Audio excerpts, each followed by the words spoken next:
progress.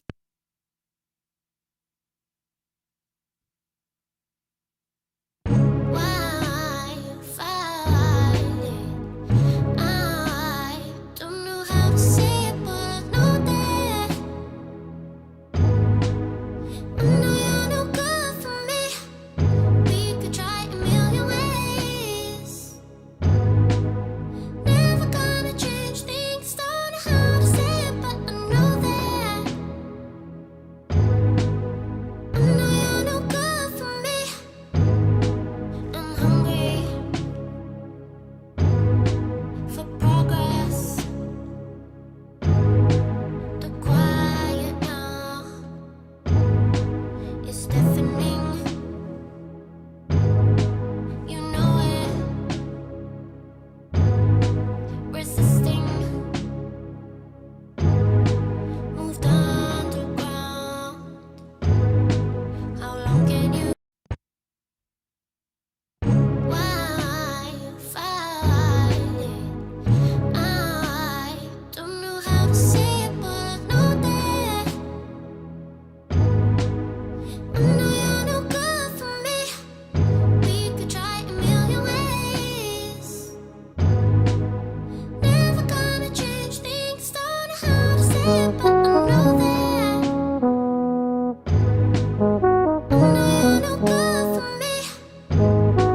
I'm hungry for progress. The quiet now is deafening. You know it. Resisting.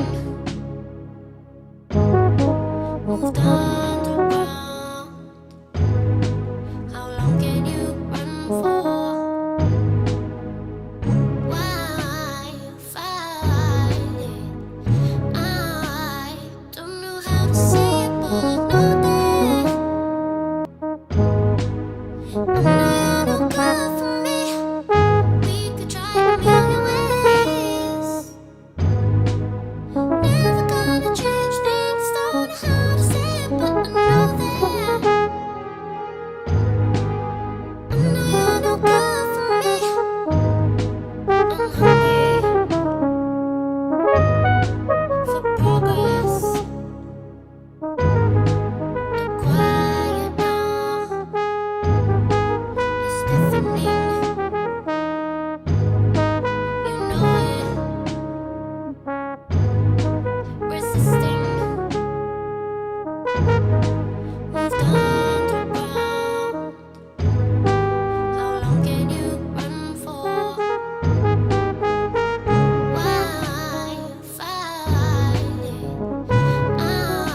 Yeah, what I would say is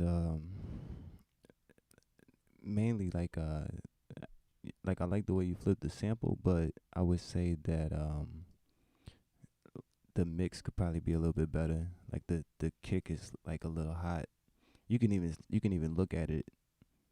Like after a while, you can start to like look at the waveform, even though this is SoundCloud, and the waveform isn't necessarily an exact representation of the loudness, but you can look right here and see where it's clipping. Like anywhere you see where the bar looks almost flat right here, that's like your 808 and your kick are basically clipping the track, and when that happens, it takes away from the other musical elements. And so what I would say is focus on just kind of like mixing as far as um the 808, you know what I mean?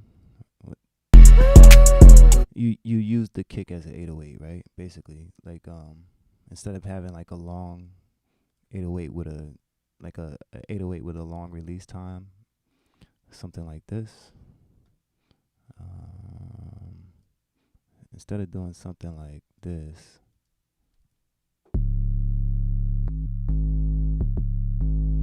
you basically turn the 808, or this is a sampled 808. You turned it into a kick, something like this. You know what I mean? It's the same thing. I'm looking. I'm basically what I'm talking about is the kick or the 808. Those two words are kind of interchangeable these days. But what I'm saying is that it's too loud, right? There's a difference between things being loud and things being like um, spaced properly so that you can hear them. So let me give you an example. Let me find something with an 808 in it. Um, Let me see.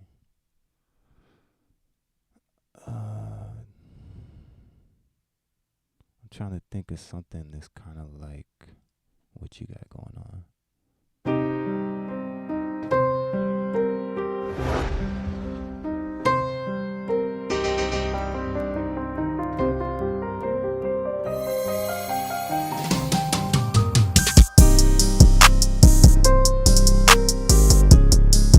So this has a kick in it, but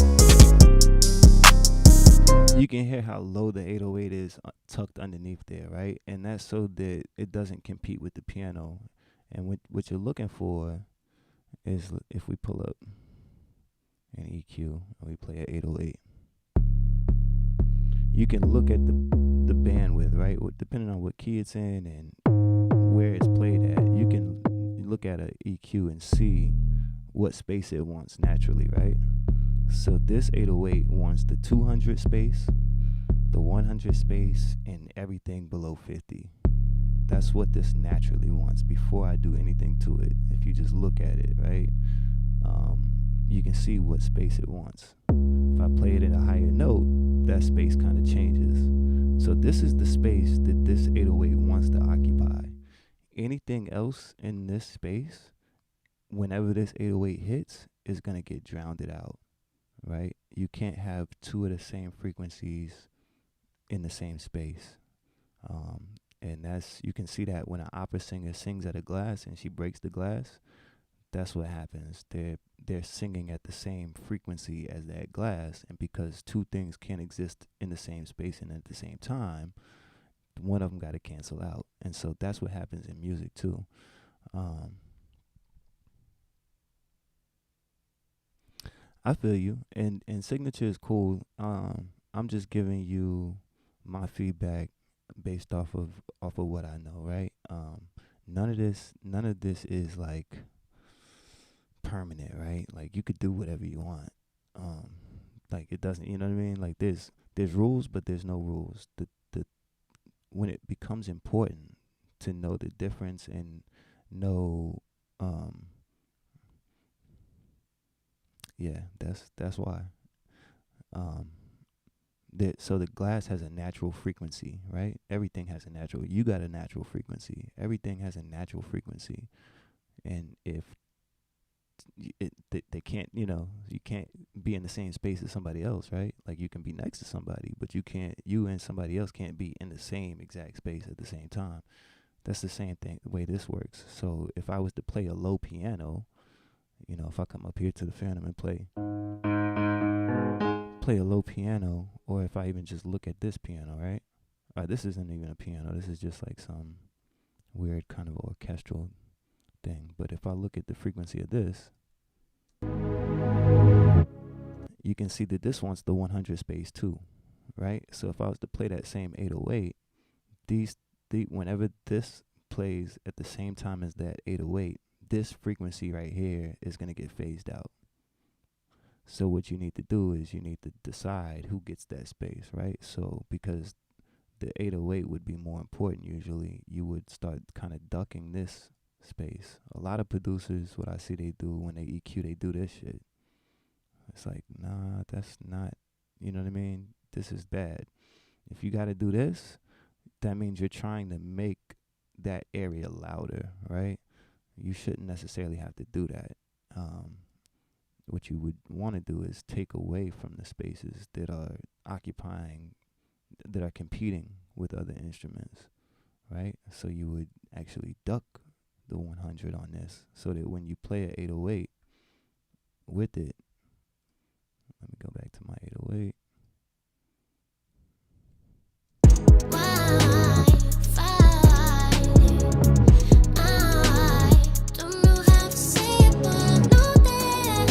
Make it a little louder.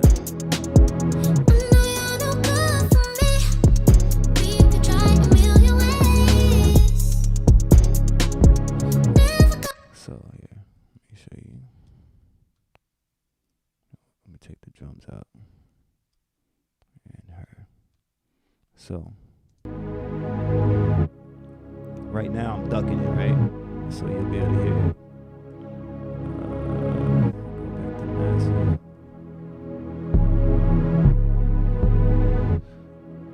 And they're not in the same key because I did some transposing, so.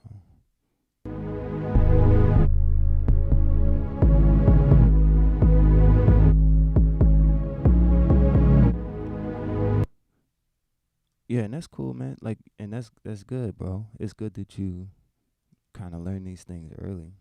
You know what I mean? Like, a lot of people been producing for 10 years and don't know some of this shit. And it's because they don't ever take the time. Like, a lot of producers would just make beats. And that's all they do. Like, they'll sit down, they'll make a beat, they'll, next day come back, they might work on the same beat a little bit, or they'll work on the next beat, but there's not a lot of producers. There's not a lot of aspiring producers that study. You know what I mean? Like, if you're not studying, like the theory aspect of it and like why things are the way they are, then you're only gonna be so good, right? You're only gonna be as good as what you know. But if you start to learn, you know what I'm saying, and you can say that, okay, like for example, if you look at like chord progressions or just chords in general, like a lot of people would just play some random notes, or they might know some chords and they'll just kind of play them at random, but they're not really thinking about, they're just trying to find something that sounds good, as opposed to saying, okay, what is this for? And how can I, cater to that opportunity or whatever this project is or whatever it is? Like, how can I bring the best out of that? And so if you don't know the difference between a major and a minor chord, then you're not going to have as much power as the producer that does. If you don't know what a diminished chord does, then you're not going to have as much power as the producer that does. If you don't know how scales work, or if you can't turn a chord progression into a mathematical expression, then you know what I mean? It just kind of stacks and stacks and stacks, and it's just kind of like playing Call of Duty or something. It's like, you're not gonna be as good as the dude with the better gun. Like you might be good, but like if he got the better stuff and he know how to play the game like you do, then it just doesn't, you know what I mean? And so a lot of people think you gotta have like all this stuff. You know what I mean? Like a lot of people go out and buy a Phantom or buy a Moog or buy this thing or that thing, and then they don't know it. You know what I mean? Like they just turn it on and flip through the presets, or they go buy a VST and they just turn it on and flip through the presets. And flipping through presets is good because it shows you like the dynamics and the range of what you're using can do. But if you don't know how to make the preset, you know what I mean? Or if you don't know how to tweak a preset, then you're going to be stuck with just that, right? And so like it's important that you like kind of, especially now while it's early for you, you know, reach out and like find as much information as you can. So yeah, and I mean, bro, there's so many young producers these days, man, and that's the thing, is like a lot of people don't necessarily know all the different aspects of it, and a lot of people don't make a conscious decision of what they want to do with it. A lot of people just want to be known for making beats, or a lot of people just want to get money from making beats and sell beats for $15 online or whatever, just to get a bag. You know what I'm saying? And that's cool if you make a conscious decision that that's what you want to do. But a lot of people don't. They just kind of aimlessly jump into this thing. And knowing what you want to do with it is so important, because that gives you something to aim for, right?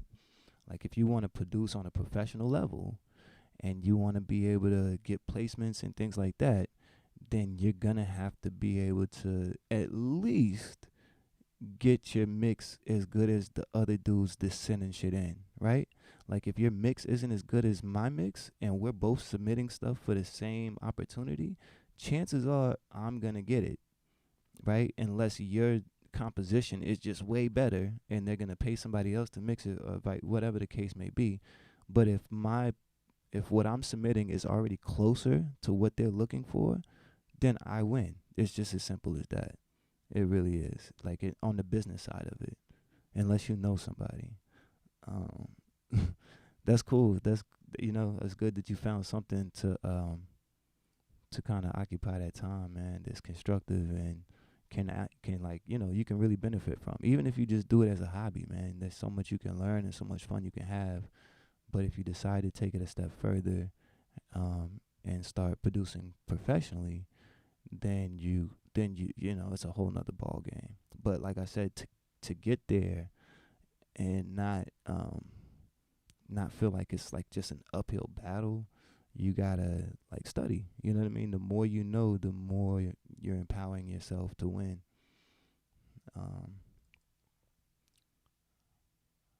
So here, I'll show you something that I worked on recently, just to kind of show you, like, and the other thing about your beat here is you gotta think about the artist, right? Like, where's the artist gonna fit in there? If it's already this loud and this kind of like, just try and imagine a rapper on here or a singer.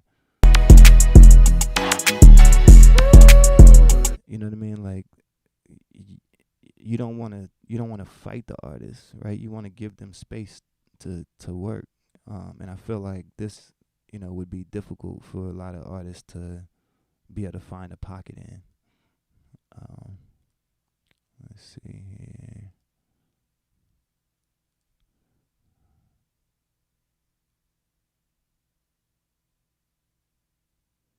Yeah, and that's cool, man.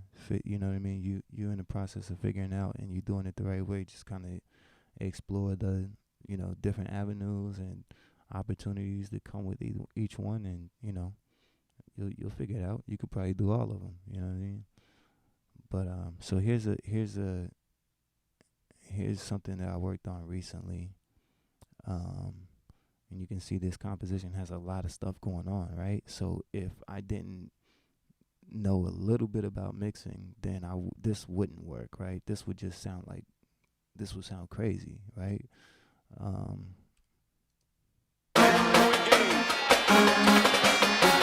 Hey, yo, touchdown, hey, yeah. I'm going for the win. My team is so lit. I do this for my brothers and my sisters, not for fame. I'm going for the win. My team is so lit. I do this for my brothers and my sisters, not for fame. You shoot your shot, you living like a baller. I got your girlfriend number, never called her. I got that brain away, be dripping water. Now I'm doing numbers all across the border. Bodies empty, how you did that? I'm staying focused by my business. Don't pop no pills and I don't pour no lean. Yeah. I'm riding dirty, but my whip too clean. Came up on the bottom, it was hard for me. I just wanna live my life so comfortably. Baby, get your money, feed your family. It is nothing that you would rather do. I'm going for the win. My team is so. This is for something we were submitting to ESPN and a couple other places, but like you can see the dynamics, right? Like you can hear the dynamics in the composition, right? It's not just one thing that kind of goes on for 2 minutes. It's like a storyline, you know what I'm saying? And there's a big difference between a beat maker, somebody who just makes beats, and a producer. A producer is different in the sense that like, okay, a beat maker is gonna just So lit, I do. hold up 1 second, hold up, let me answer this text real quick.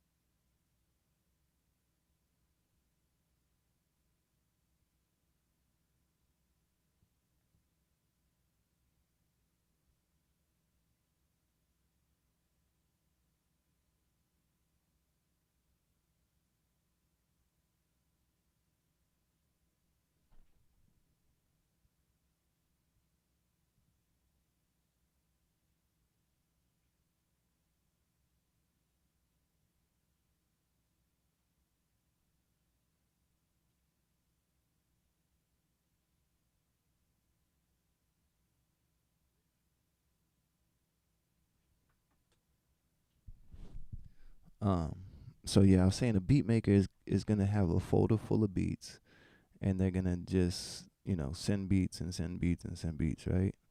And hope that one makes the cut for whatever the thing is. A producer is gonna, you know, work on the project and basically orchestrate it and make sure that it's for what it's for, right? We're not just aiming in the dark. Like when he brought me this, he told me exactly, you know, what this project was for, you know, ESPN submission, and like sync, you know what I mean? So that would be like movies, commercials, video games, and stuff like that.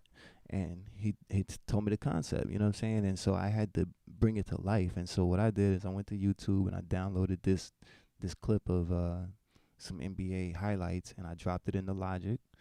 And then I used this clip to kind of help me score the music, you know what I mean? So I knew it had to be like ambitious and like an anthem almost. So and because it's for sync, you know, TV, like if you ever watch you know, like the songs on the ESPN, like they never just stay the same beat. You know what I mean? Like it changes, right? Because you got to keep your audience engaged for that 30 seconds or however long they're gonna play this song for, in between the commercials or whatever, you know. So I went into this with that thought in mind. I was already thinking like, okay, what elements are going to make it sound triumphant? How can I make it big but not make it crowded, right? You want it, because anthems, you want them to sound huge, but you don't want them to sound cluttered, right? If they play this in a stadium, you want it to sound clear, like, you know. So you got to, like, I'm thinking about all of those things. And if you look over here, I'm taking notes. It's kind of hard to see with the camera in the way. Let me see if I can move that. Yeah, so like you see right here, I'm taking notes, you know, as I go, and like I'm, you know, listening for certain things. I'm telling myself like what I need to work on, what I need to fix, what I need to add, what do I need to take away. And I'm like not just guessing, right? Like it's all calculated. And so by doing that, I'm able to, create bring his vision to life, and and secure the project, because otherwise he just go to the producer, the kid do it, right? Like if he brought this to me and he was like, yo, this is what I need, and puts a deposit down and everything else, and then I can't deliver, then I gotta get the man his money back, and he's just gonna go to somebody else, right? But I'm trying to, I want the project, I was interested in it, so I wanted it, and I knew I could do it, and then so that's the difference between somebody who's just a beat maker and somebody who's a producer. A producer can sit down with the artist and listen to the artist's needs and deliver, right? If the artist can only sing in the key of B, or and you can only make beats in A, like, you're out of there. If you don't even, like, you know what I mean? Like, if you can't say, like, if a artist comes to you and they say, look, I need something hard, then you should know that, like, okay, I can hit them with a minor, one major.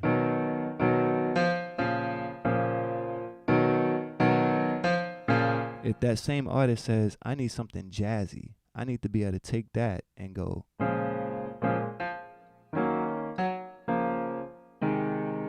or, you know what I mean? If somebody says, I need something that sounds like classical music, I need to be able to do this.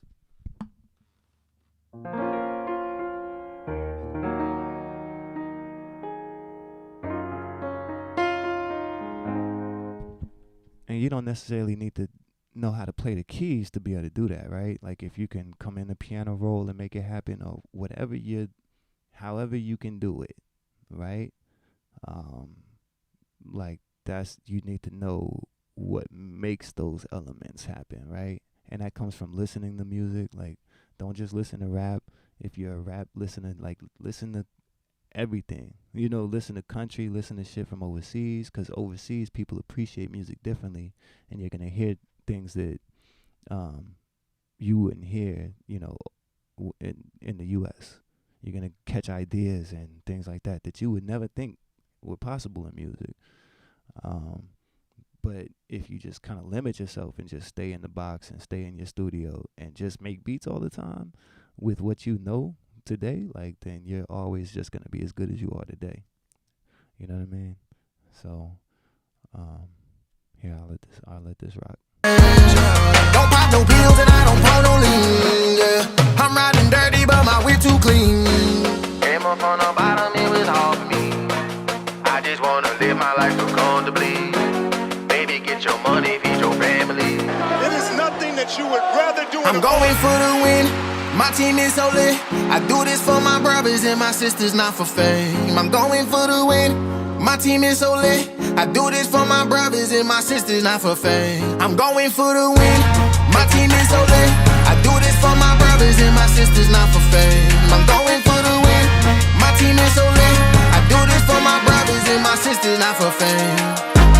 Whip it up in the pot, fourth quarter, take your shot. Better have aim, hit the right one. Better have aim, hit the right one. Whip it up in the pot, fourth quarter, take your shot. Better have aim, hit the right one. Better have aim, hit the right one.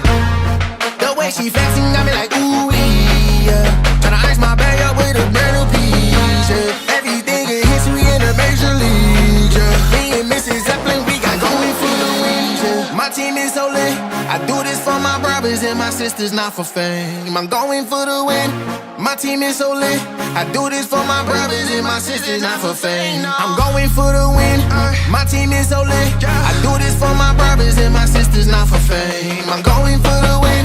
My team is so lit. I do this for my brothers and my sisters, not for fame.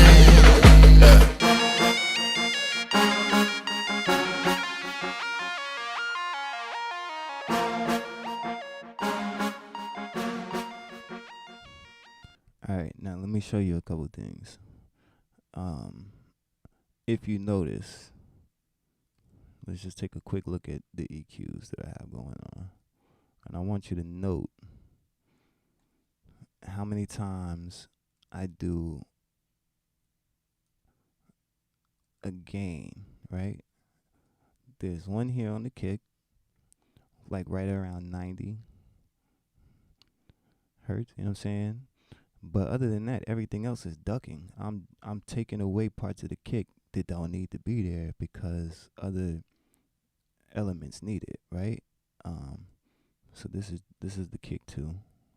So this is just like one of the sports clips. I didn't need anything below the 200 because that's just noise on something like that, right? Like on these little sports clips. Let's see what the sports clips are. So every sports clip, I ducked, took anything below 200 out. This is my 808. I took some space out of this. This is my snare. You know what I mean? And so as you can see, like any information that doesn't need to be there, I'm getting rid of it. And there's even more EQ going on. You know what I mean? Like this is a more advanced EQ where I'm EQing the mid channel and the side channel. So the side channel or the far field, if you think about your speakers, right? Like or like headphones or whatever, like the side is like the left and right. The mid channel is basically the blend of the left and right. And so higher frequencies are more noticeable in the far field, right? So like stereo band.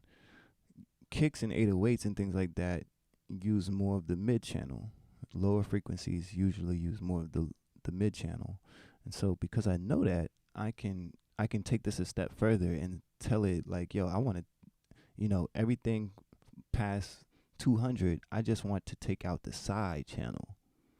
You know what I mean? Because I want everything below 200 to only be playing through the mid channel.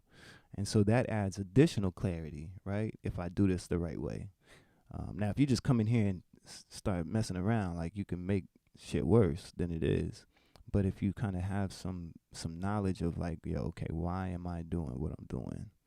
What's competing with that space, right? Where are those sports clips at?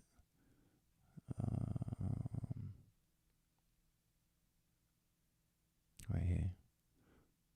So like for these, like you'll notice, you can barely hear.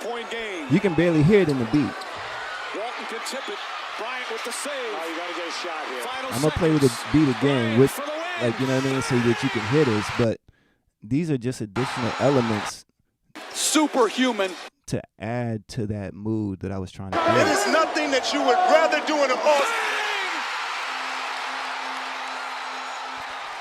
So now, if I play that with the beat, right, and now you're aware of the fact that it's there. Now listen.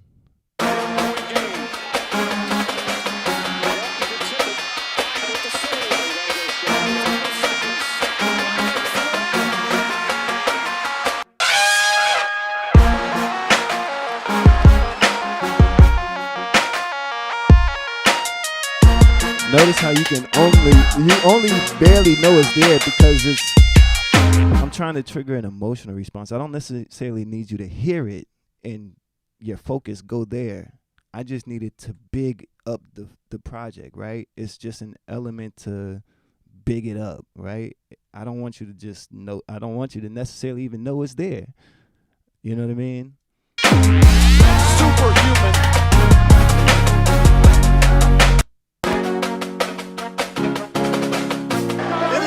That you would rather do in an off. It's all just, you know what I mean? And so when you're a producer, you're more of an artist. You know what I mean? Like you get to be more creative than just making beats because now you're like making movies is what I call it. Like you're creating a whole element, a whole feeling. You know what I mean? As opposed to, oh, I got some dope beats. Yeah, that's cool, but can you create? You know what I mean? Like here, let me give you another example of something that's like not your typical beat. And when you can do stuff like this, then you can branch out and you don't have to depend on rappers to pay you. Because I'll tell you right now, if you're waiting for rappers to like, that's the hardest thing to get money from is like a rapper. But If you can do 1 this, minute then and you can work counting. on movies. You can work on whatever you want, bro. T-minus 55 seconds and counting, all still going well. We're coming up on the power transfer. You're creating a whole Mark, vibe. 50 You're creating seconds a and whole counting. We're now soundscape. on internal A power picture. with the 3 stages and instrument unit of the Saturn V. All propellant tanks in No the doubt, second bro. stage Yeah, now stop back in next pressurized. time, dog. 35 seconds and counting. The vehicle now completely pressurized. The vents closed. We are go. 30 seconds and counting. T-minus 25 seconds and counting. All aspects still go at this time as the computer monitors. 20 seconds. Miles go. GBM. GBM go. Bermuda. Guidance release 15, 14, 13, 12, 11, 10, 9. We have ignition sequence start. 6, 5, 4, 3, 2, 1, 0. All engines running. Commit. Liftoff. We have liftoff at 11 a.m. Eastern Standard Time. All 9, you are go all the way. Everything looks good. Roger. Houston, did you read our comment that our SPS helium pressure went to 0? Indicated 0 at liftoff? Cabin is stable at 6.1 pounds per square inch. Be advised our SPS helium pressure went to 0 at liftoff. All right, copy. Okay. You got any good... Jim McNiven reports the SPS helium pressure on board went to 0 at liftoff. However, we're reporting go here on the Mission Control Center.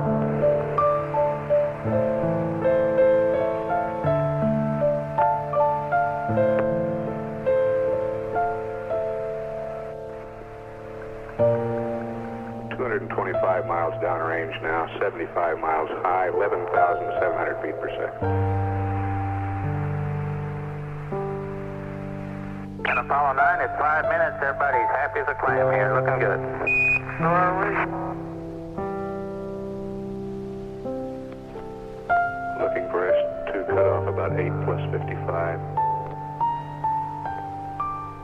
Retro reports we're right on a ground track.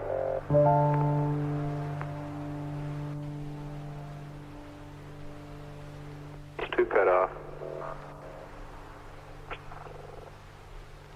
Guidance does not have a cutoff time yet, however he expects it shortly.